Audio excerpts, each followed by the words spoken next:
Do you ever have the issue with filler words? They just start flying out of your mouth when your mouth is open. You just don't even know where they're coming from, but all of a sudden, an a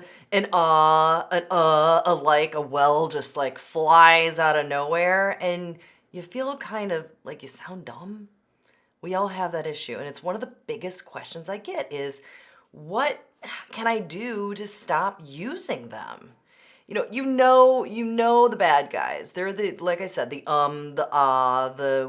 the like, well, when I worked in Minnesota, a lot of people start their sentences with so. These are just, they're called crutch words. They're filler words. We use them when we don't know what we're going to say next. Or our brain is trying to, catch up with our mouths, or our mouths are trying to catch up with our brain. It's really hard sometimes to stop it, but I have a feeling if you can do the two things that I'm going to outline here, you are going to be able to stop using those 5 killer filler words, and you will feel a lot more confident, and your audiences will trust you more, and they will see you as more confident and more expert-like. And that's why we're here listening to this podcast, right? Is to make sure you amplify your voice and you look like the thought leader that you are, and you sound like the thought leader that you are. So the first thing, prepare, prepare, prepare. If you know where you're going with your next line, you're less likely to put in an because you're not going to be sitting there waiting for your brain to figure out what you're going to say next. Know the reason behind what you are speaking about, the mission behind what you want to deliver, and you're less likely to get those filler words sneaking in there and flying out of your mouth. Know your beginning, middle, and end. Know how you're going to start. Know how you're going to have what you're going to have in the middle of what you're going to say, the meat and the potatoes, like I like to say, or, sometimes people say the peanut butter in between this toast or the bread. Sorry, I'm gluten-free, so sometimes I forget my bread words. But just know your beginning, middle, and end, and you're less likely to have those filler words. And know that audience, know what they want, so you feel more confident, because honestly, the filler words happen when we're just kind of a little bit less confident, right? Another thing is make sure that you sleep, because when you sleep, you are less likely to have brain fog, and therefore your brain just have an inability to catch up and really, you start firing, okay? So get good sleep.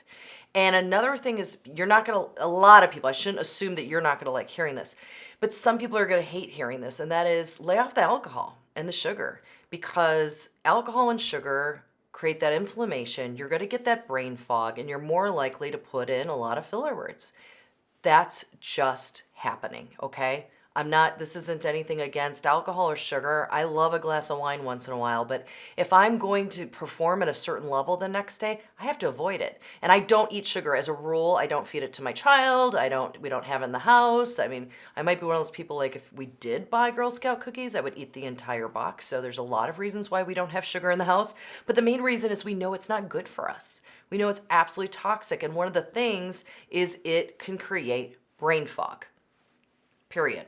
So that is it's kind of like the heavy lift for you. Those are the things you can do before you speak.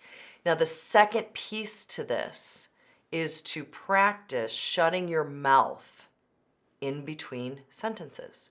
So literally, shut your mouth. And I know that sounds weird, but if your mouth is open, your mouth is more apt to let these filler words fly out. So when you say a sentence, give a sentence, deliver a sentence, and you pause and you shut your mouth, and then you say your next line, you will be less likely to utter those 5 killer filler words. So try that out and see. Look at all my so's. Do you see I'm dropping all these so's?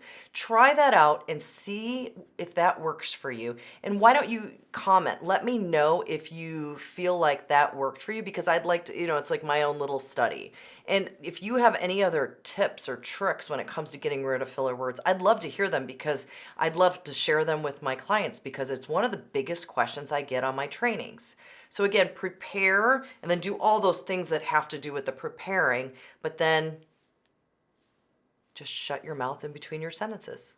This works, I promise. Good luck.